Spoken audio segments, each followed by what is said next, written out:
Hello, everybody, and welcome to the Civic Commons Catalyst webinar number 7.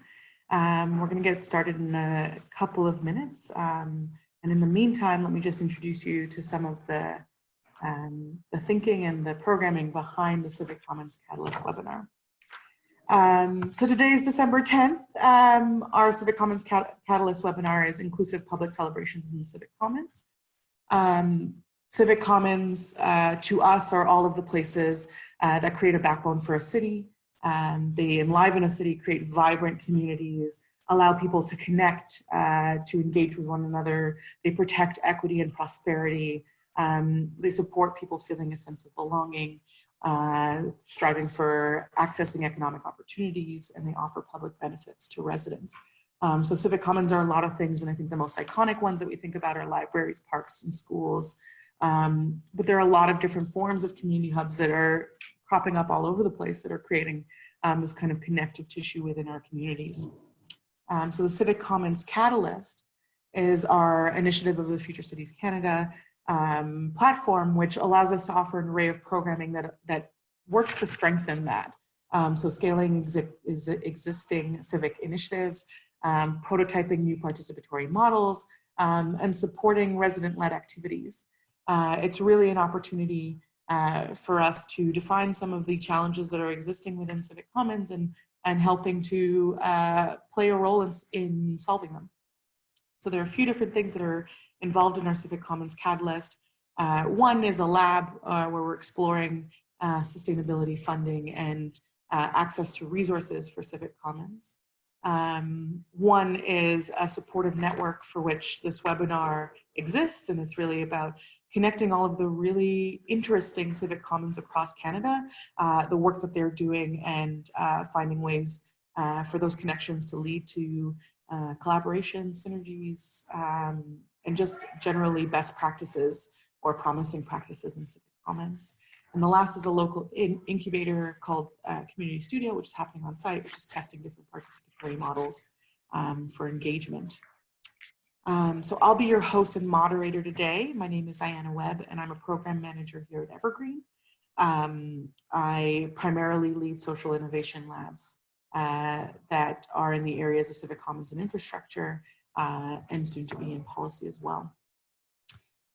So this episode of our webinar series is focused on barrier-free cultural and celebratory spaces. So for cities, holidays and cultural celebrations drive transformation in community atmospheres. Suddenly streets change colors, decorations hung, and festivals turn sleepy downtown cores into large parties for locals and tourists alike. So festivals, we know, have countless benefits. They bring diverse people together, increase economic opportunities, celebrate food and culture, and increase a sense of belonging. But more often than not, the communities, especially multicultural communities, face barriers in accessing the space and putting on the celebrations that create that galvanization within our communities. So today we're talking to Sabina Ali, who's a very inspiring human being, who's talking about the importance of saying yes to cultural celebrations and festivals in public spaces, and how the work that she leads helps to transform that area. So I'm super excited to have you with us today. I will be going through who Sabina is, but before I do, just a few reminders for the format of our webinar. We do book 75 minutes. And often that can send the signal that we are going for the entire 75 minutes, but that's just so that our platform doesn't drop mid-webinar. We are booked from 12 to 1 p.m. in this webinar. You can ask questions throughout using your chat function. If you don't know where your chat function is, go to the bottom of your screen. There's a little bubble with 3 dots that says chat below it. You can click on that and a whole bar will pop up, or a little pop-up window will pop up.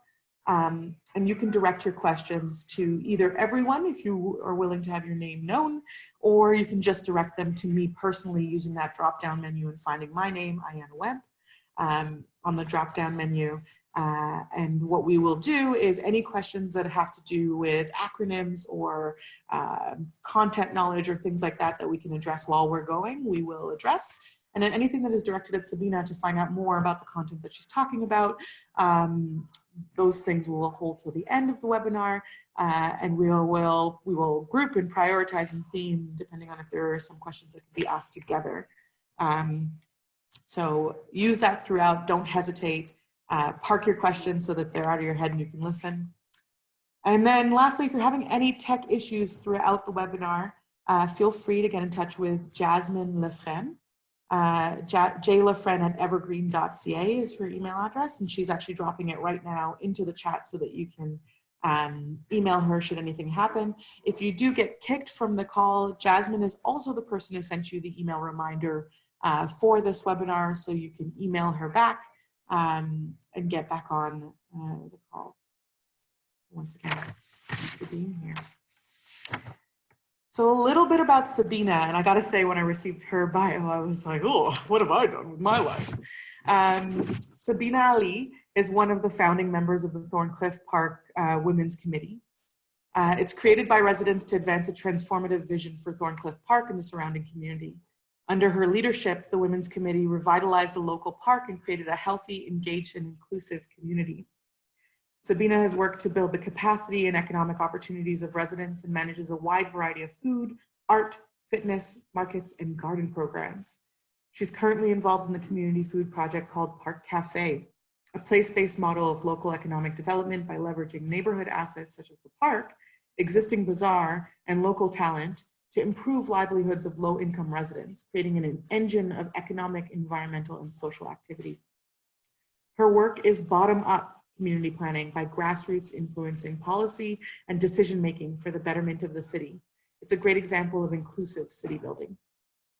Sabina is the recipient of the, here we go, Elizabeth Koch Award for Excellence in Leadership in 2011, the 2014 Jane Jacobs Prize for her work in transforming the city through innovative thinking, dedication to community development, and passion for hard work, and the 2014 Phenomenal Woman Award. I'd love to be an overall phenomenal woman. In the same year, she was selected as one of the top 10 Torontonians, just getting things done, by Globe and Mail. In 2017, she received an award for excellence in civic action and the MP's Sesquicentennial Citizenship Award. She's an active member of Toronto Food Policy Council. Please welcome Sabina. Thanks for being with us today.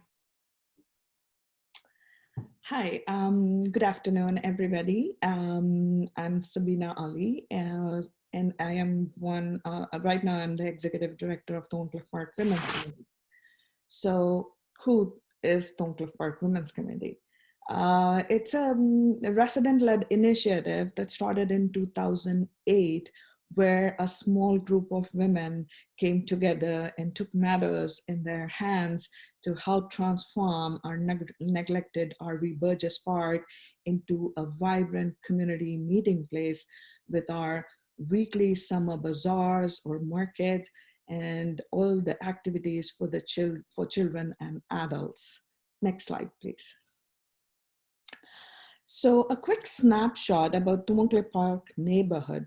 So Thorncliffe Park is a culturally diverse, densely populated neighborhood in central East Toronto.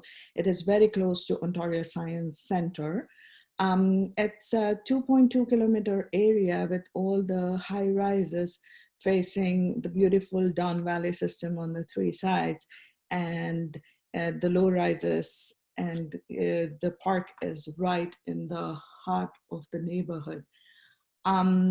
It is predominantly South Asian community with a little percentage of Greek, Filipinos, Arabs, Latin Americans, Hungarians, and the recent Syrian refugees. It is considered as one of the landing mats for the immigrants who choose Canada as their second home.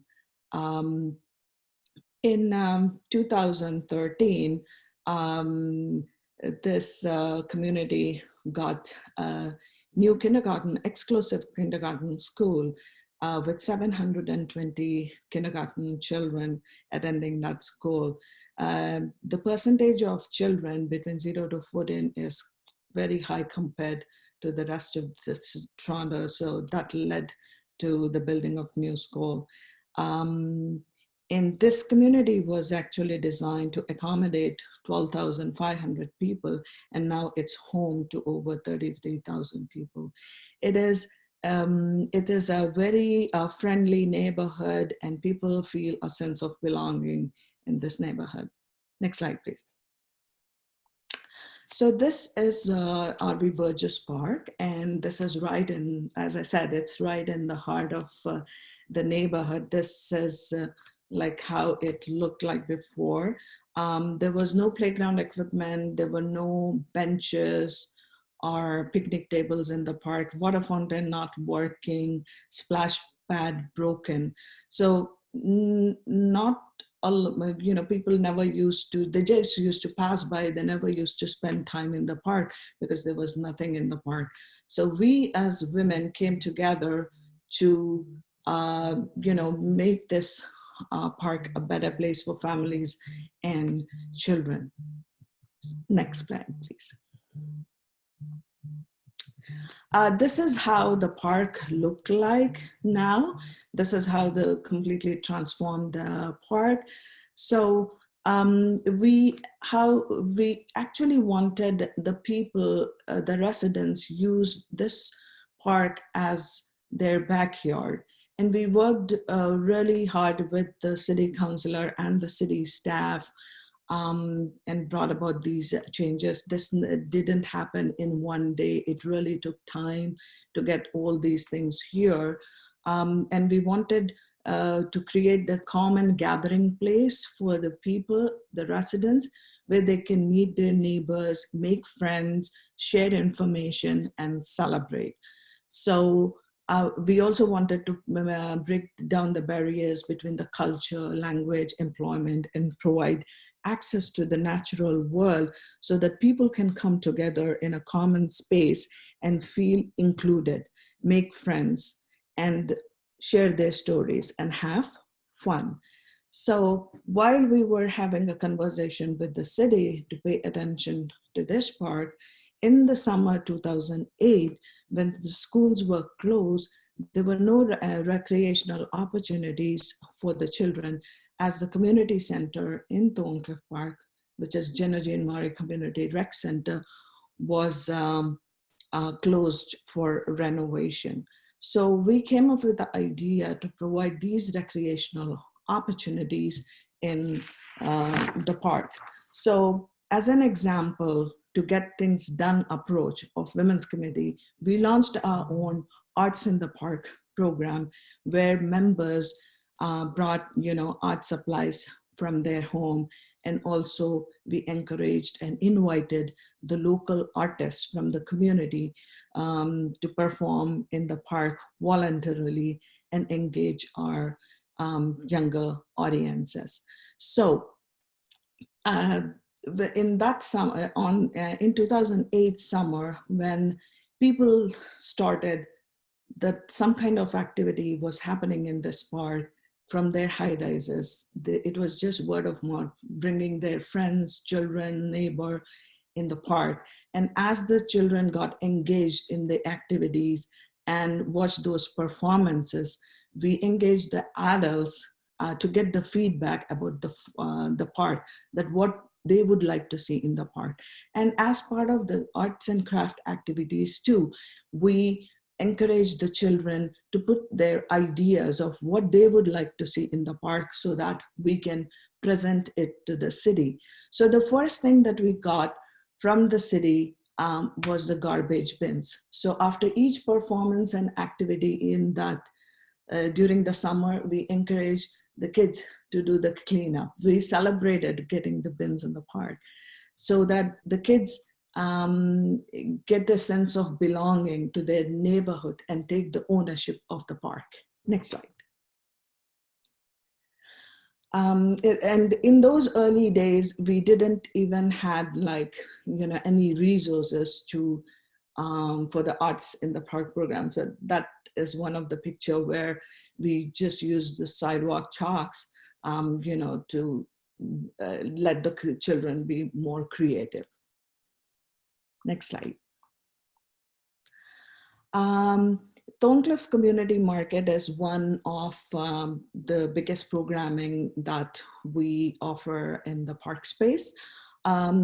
In the summer, we had all these activities, and in the next summer, that is in 2009, we came to know that women in our community are highly entrepreneurial. So they ran some small informal business in their apartments to supplement their family income, yet they needed support to strengthen their micro businesses. Soon the idea of the market or the bazaar came up, but what was challenging was to have that bazaar in the public space, in the park space. So that year, the city was on strike. So we took the full advantage of the striking bylaw officers, and with no one available to issue the permits. So it was a perfect opportunity for us to experiment this and to show what's in our imagination to the city. And in the beginning, we just, like I said, we didn't had any resources. So we just had an idea, and we approached the neighborhood organization if they can lend us the tables and the chairs for the market. And around 3 o'clock, the women's committee members used to visit the office, get the tables and chairs, and bring it to the park and do the setup. And once the market is done, store it in a portable there near the park, and then come back Saturday morning and put the tables and chairs back into the office. So it was a lot of work, but we were very much appreciative, and we were very much committed to do this, looking at the response that we got in the community. In the first market, we just had like 5 women participating. As the people from the high rises saw what's happening in the park, there's a lot of movement. They just came down, informed their neighbors that something is happening in the park.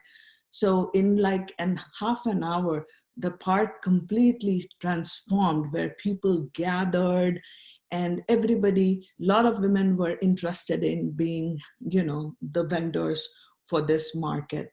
So this is how, the things starting changing in the park. And women's committee members, being the newcomers too, we were all learning from what we are doing in the park. And we were amazed to see the impact that this market or the bazaar was having in the public space and in the lives of the women and the community at large. Next slide. And it's not just the market that we have it on Fridays. We also organize the Eid Bazaar celebrations. We also have the Canada Day celebrations. We also have a neighbors night out, which is an annual event where vendors, they sell variety of clothing, jewelry, which are culturally relevant to the community and which is not available readily in the Canadian stores. So these markets provide platform for these women to sell their culturally relevant clothing, jewelry, and items to the members of the community.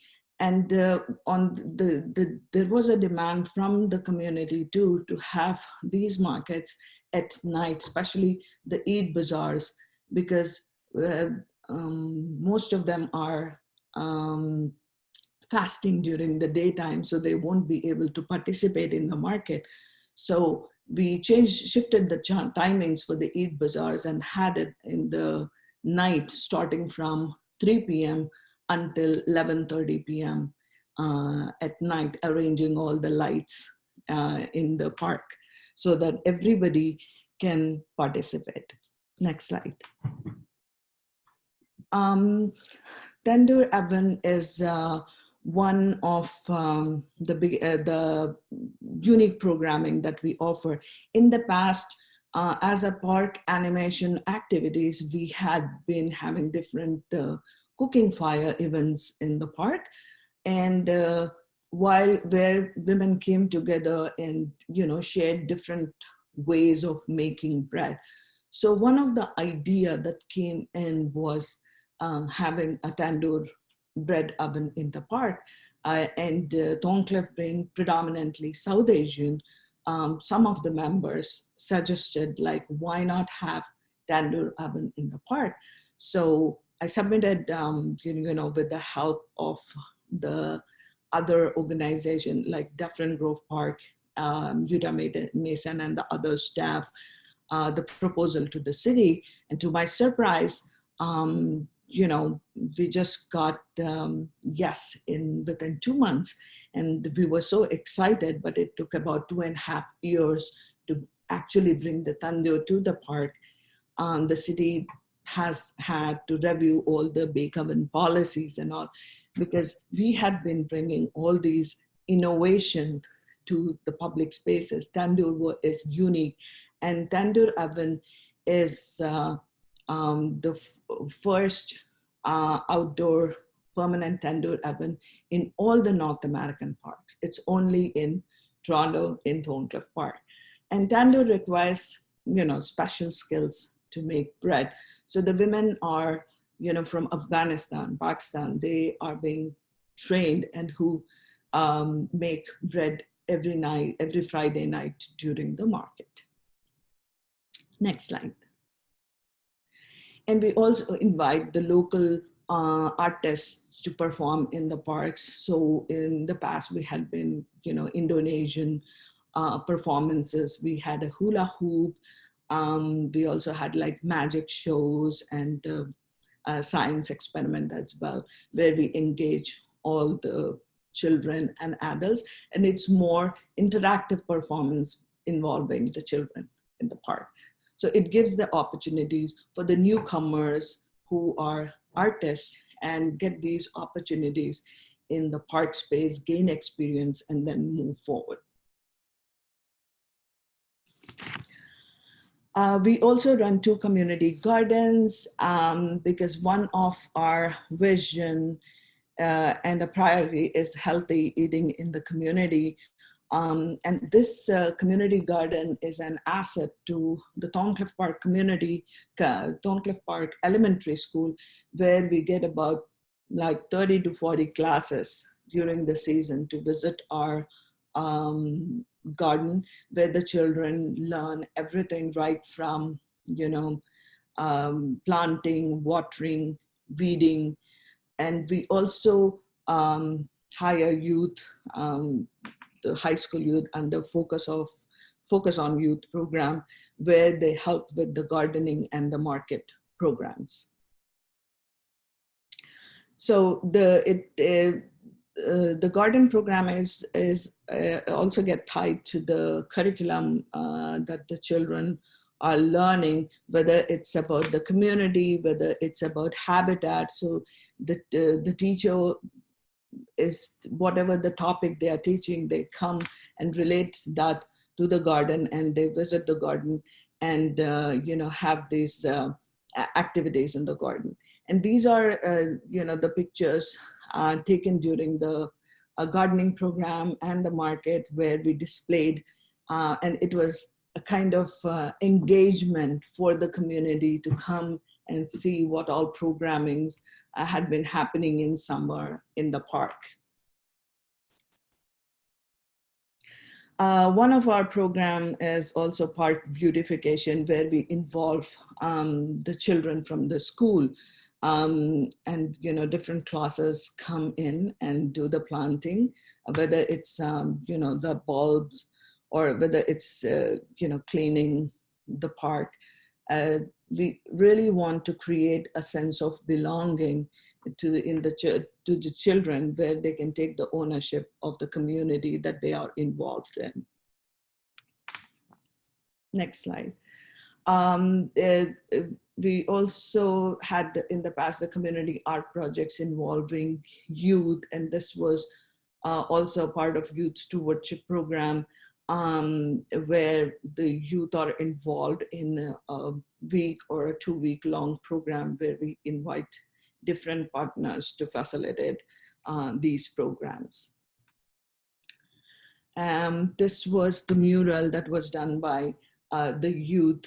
We do have a beautiful Don Valley system, but we didn't have like a signage to show that this way leads to the valley. So this was designed and done by the youth in our community. Youth Ravine Leaders Program is one of the popular programs that we run. And it involves, around 20 to 22 youth each year. So they do different activities in the park, whether, exploring the unpaved trails, bird watching, Don River water testing, etc. We had also been, sharing our community engagement model locally, nationally, internationally. And this was one of the tour, that the City Parks Alliance was having to study the urban parks. So we were very actually fortunate and very thankful to City Parks Alliance, which is based in United States, to have R.V. Burgess on their list to visit the park and to know about all the community engagement and park animation activities the Women's Committee is involved in. This was the delegation from Germany that visited last year, again, to study the community engagement model of Thorncliffe Park Women's Committee. And we had also the Reimagining the Civic Commons, who also, visited R.V. Burgess as their study tour. And we gave them the tour of the park, the cafe, the tendur, and the garden. This is our annual winter carnival celebrations that happens like every year in the month of February. So this year, next year, it will be our 12th annual winter carnival. The vision for this carnival was to bring people together and all the newcomers together in winter to celebrate, because there's no other option. We have about 6 to 7 months celebrating this season. So we thought that this would be an occasion where we can bring all the newcomers and the residents of Thorncliffe Park to come together with their children and have fun in winter. We have like children's activities. We also have the campfire, and we also make vegetable and lentil soup. And this is a litter-free event because it's very hard to pick up the garbage and snow. So we give out the raffle ticket to each one of them who takes the soup. And when they return the cup, they get a raffle ticket and they get a chance of winning the Ontario Science Center passes. So Ontario Science Center is one of the partners during the events where they give out like the free passes for our raffle. So this is the new project that we started last year. It's a park cafe, and the park cafe came in, like as we all know that with food as a social connector, we thought like park cafe is a perfect catalyst for community dinners, bringing kids and families together in the park during all hours of the day, and growing the community celebrations and programming that will strengthen the bonds and live in underutilized spaces, increase safety, and build capacity for the communities to collaborate and innovate to meet their local needs. So this came up as an idea, as an extension for our local Friday markets. So this emerged as a from the community response to limited access of affordable, culturally appropriate food, and also the restricted labor market opportunities for the low-income newcomer women and youth. So our vision with the cafe is to introduce the culturally appropriate entry point for the female entrepreneurs in the newcomer communities. So this model includes responsibility sharing, and as operating under Women's Committee, it will reduce the traditional ownership risk. And it will also provide a platform for the women and the youth, especially during the summer, to hone their business management and operational skills, creating a pipeline for independent business ownership and grow beyond this Café collective. Next slide. So Café has got like a positive response from the community. It is, much appreciated. It now serves also as a, information center where people come and get the information about the community, and also if there is a park consultation meetings, and if residents are not available for the meeting, they come into the cafe, they just give their feedback telling this is what we would like to see in the park. And they feel that their voice will be represented in those meetings. Here are the two youth who were part of, the summer employment, where they got training for food handler trainings and the point of sale systems, customer service skills, and some, financial literacy. And we also have this community food workshops. This summer, we had like a pizza making workshops. We got about 80 children and 16 adults to do the workshop using the tandoor oven. And hopefully next year too, we'll be extending out to the various community centers where they run the summer camps, and ask them to bring the camp children to participate in these pizza baking workshops. And these are the food demonstrations during the market that we have, focusing on healthy eating. And the parents were really appreciative of that. They said that not a lot of children are positive, and they don't about the using vegetables in their meals, but they were really happy to see how the kids got involved making the hummus and using the vegetables as their meal. We do the park cleanups. This is one of our priorities, making our park a welcoming place for everyone. We involve the school children, and as the weather gets better, the city cleans up the park twice in a week, and the Women's Committee participate in this park cleanup three times. Like Friday markets, we do twice on that market day, and then on Mondays and Wednesdays too, we involve the school children to do the cleanup in the park. That's after school.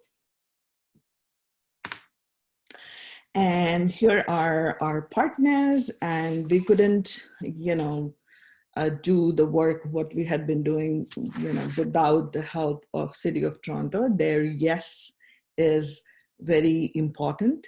And we also have CLAWS, which is Center for Local Research into Public Space, run by Yuda Mason from Dufferin Grove, who provided advocacy around parks for us. Then Food Share is a long-time partner to run the Good Food Market, and also the trustee. And we have park people who had, championed our park animation activities and helped us in securing the funding for with the Western Family Foundation for the community garden Ravine activities, and also with the TDFEF. And Scaddingcoat Community Center and APNLC, Alexandra Park Neighborhood Learning Center, are the partners for our Park Cafe project. And the Toronto Region Conservation Authority was and had been part of the Ravine Leaders program. And Evergreen Brickworks has been a long-standing partner with the farmers market. And we have a food vendor representing Women's Committee at the Evergreen Brickworks for about 5 years now. And we are very thankful to Metcalf Foundation for supporting our Park Cafe work. And also we were part of the Resilient Neighborhood Economies, where actually they made us understand, made us realize the value of our work and what impact, the positive impact that it is having in the lives of the women and the community. Ontario Trillium Foundation also supported us for the Park Cafe, and in 2010 for the market. And the public space, as a part of public space incubation, we are very thankful to Park People and Sidewalk Labs for helping us study the impact of our programs in the park space, like how many, and the programming in the park space, so that, which is very important for the work we had been doing, so that we can fill in the gaps that are missing. Next slide, please. This is the newly launched campaign that, about the Park Cafe. So we are raising funds so to cover the capital cost of the cafe. Cafe is a very exciting project, but we have to cover the capital cost for that, and we need your support. So feel free to even email me and question about this cafe, and please support our work. And yeah, thank you so much for listening to my story and my work. So I think everything that you've just shared paints this picture of this this vibrant organization doing many events every single year, to really create a thriving community, focusing on women who are also newcomers, which is, I think, an interesting population to work with.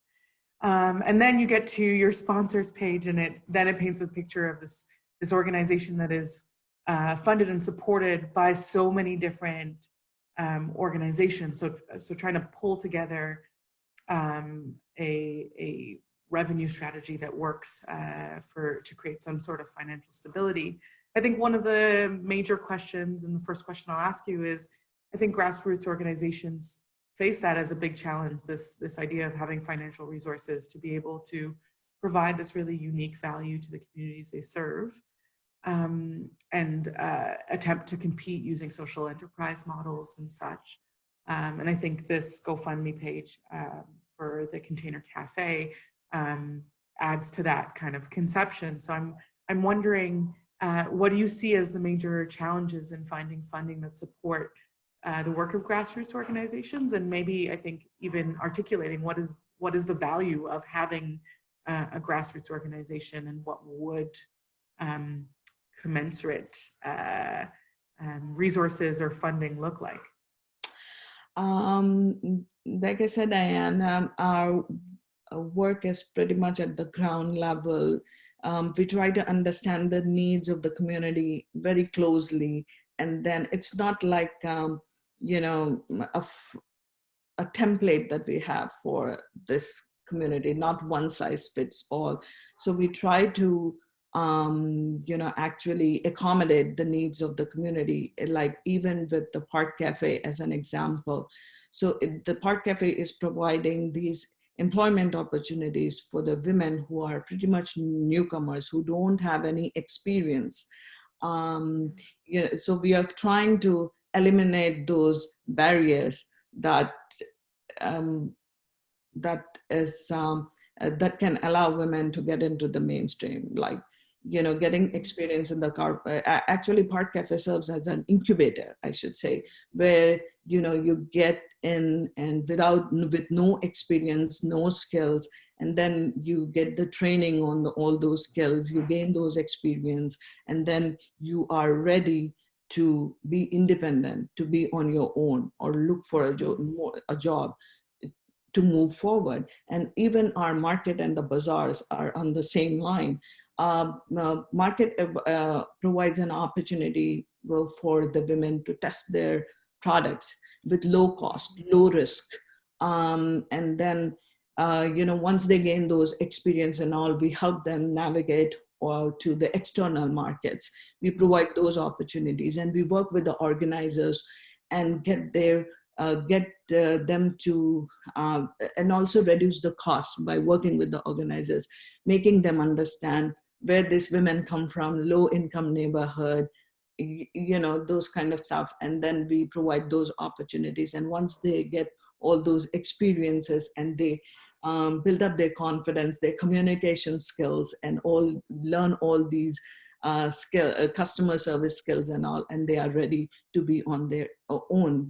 The latest example is one of our vendor who had been participating, she shared with me that she was very hesitant to even talk to other women, and now she is running, and she has opened up a shop in the East York Mall. So that is a great example, and that's like a success for what we had been trying to do.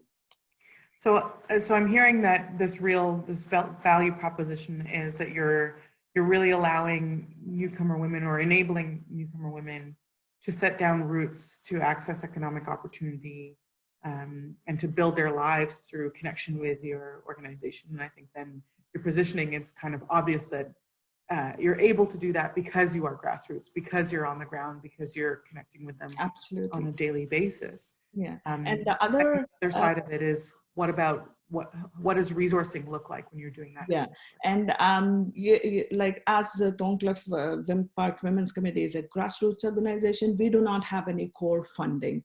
So it's very much project based, and we have to partner with a bigger organization who can act as a trustee for that particular grant. And then we come under them as the project of that particular organization. And it is very much, like there are challenges doing that as well. There's a lot of competition. So our funding is very much like project based. And though we do get the funding for the programming here and there, but with this Park Cafe project, we do have challenge with the capital cost. It is really expensive. Through Trillium Foundation funding, we were able to cover a little bit of the capital money, but we still have, much cost to, purchase the container. So once we purchase the container, so it will give us the ownership for the Women's Committee, then we don't have these, rents and all to deal with. So it will be only the women working there and getting the money and earning the money for themselves. So. Mm-hmm. Okay, so really these capital costs are a core piece of feeling that stability within this one project, but you get a lot of other funding that is project-based for some of the other things that you do as well. Absolutely. So on the Park Cafe container project, we've got a question from Cam Collier of Evergreen, actually, who'd like to understand more about the Park Cafe operating model. How often do you imagine it being open in the future, and I guess for how long during this time as well? Honestly speaking, we want to keep this open, and this is being open year long, but it has like fixed hours, especially in winter. It is a little bit challenging because there's not much people in the park during the winter hours. We are only able to, target the traffic from the school, the elementary school. Other than that, we don't, but we really want and are working to develop a partnership with the elementary school as well, where we can share our healthy menus with the teachers there so that they can support this social enterprise in the neighborhood itself. And we are also targeting the other organizations as well. We are working on that so that like during the holiday season, when different organizations are having these, the parties, the celebrations, so we can cater food. And we had been getting, orders from institutions like University of Toronto, York University for their events, to cater food for the events. So that is on the side, we are doing all these things. We are tying up our catering services as well to the cafe. So as we are operating from the cafe. So you're really you're hoping to drive some demand, create some strategic partnerships, make sure that you have that steady.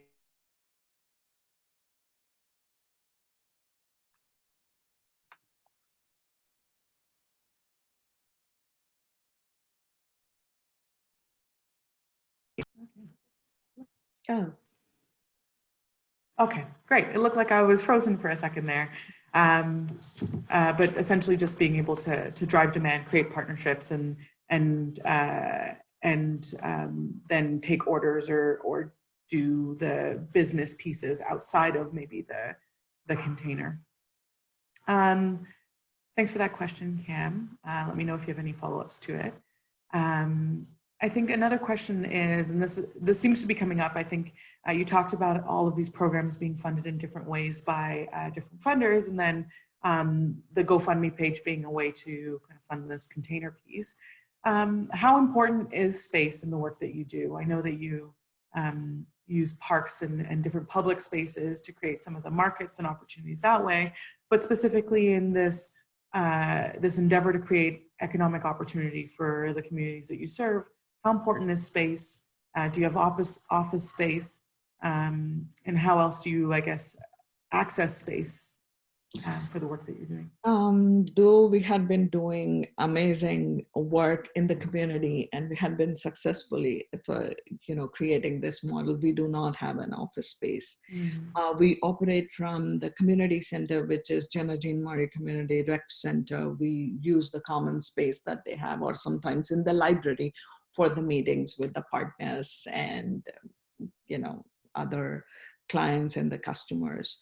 The market is the biggest piece, and we do not really have any funding for the market. It stands on its own. We do, charge nominal fee for the vendors to participate in our market, to cover the cost for the market, whatever the cost is associated, whether it's with the permit fee, whether it's with the insurance and anything, other logistics that's required for the market. And we do not have, paid staff for the market right now. So right now, I mean, like for the past 2-3 years. So we had been just, volunteering.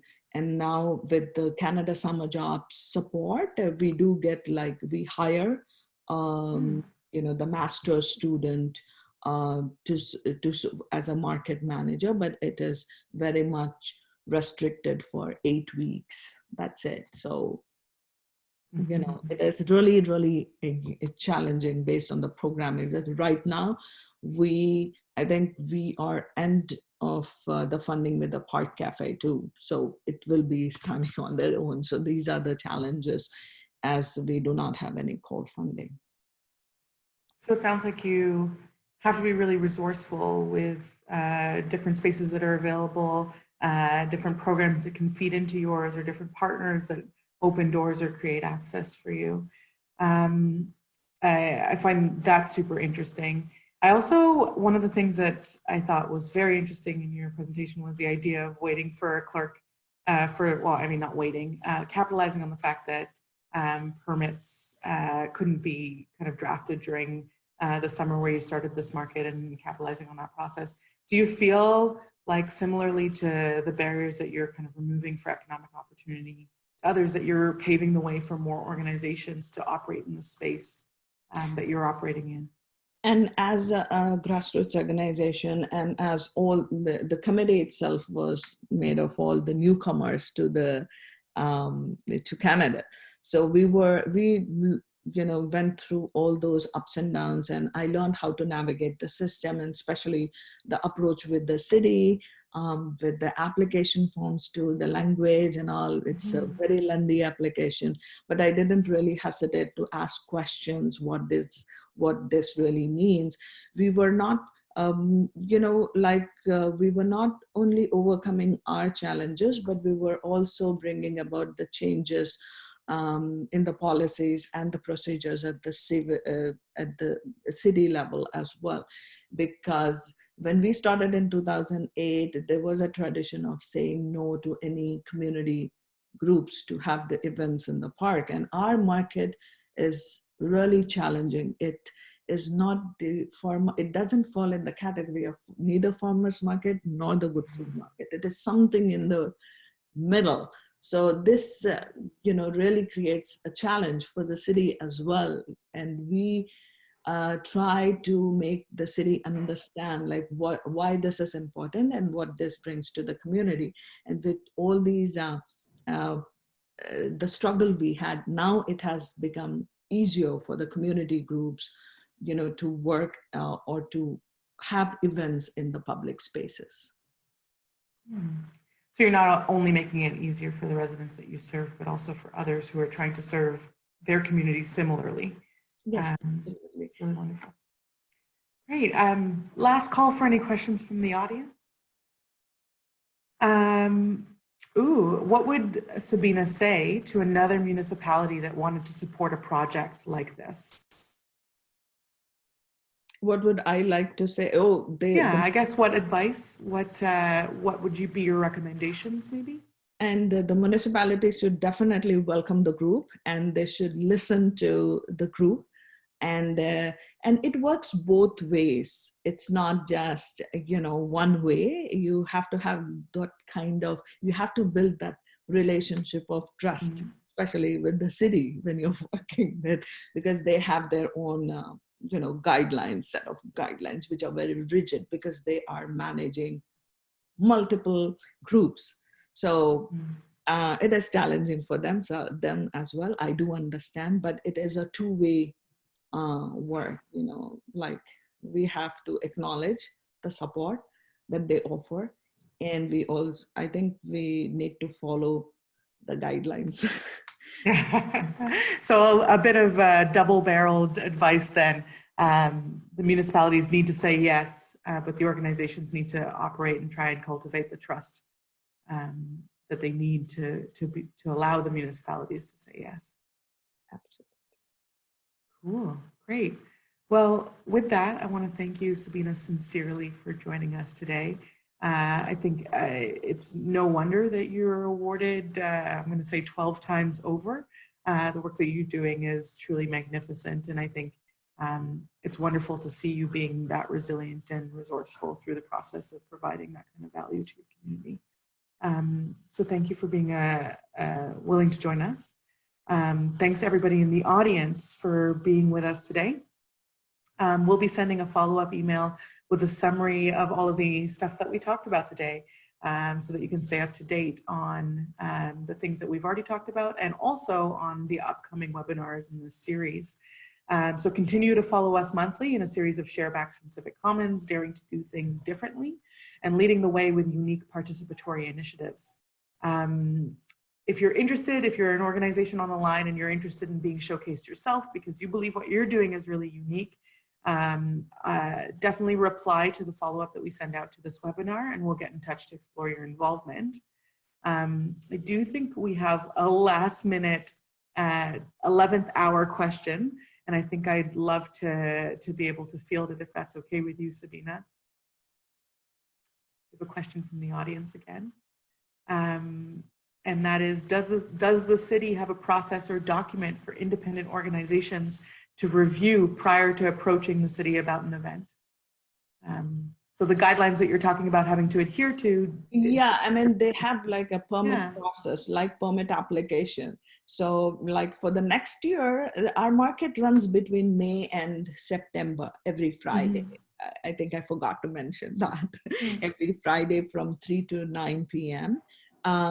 Yes, there is an application process. There's the city sends out the application. I think end of last month, I sent the application for the next year. Yeah.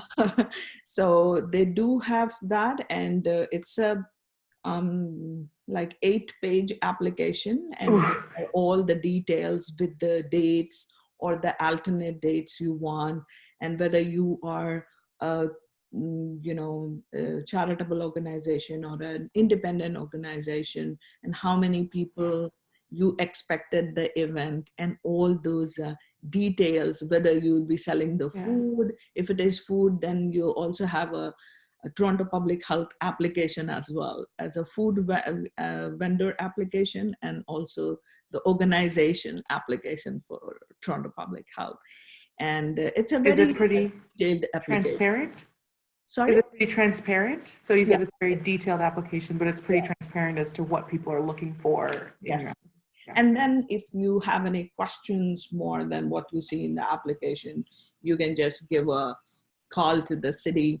And this is very interesting that you brought up. I want to share this with you. When we started this market, 2009 was great because the city was on strike. There was no application filled out, which was great.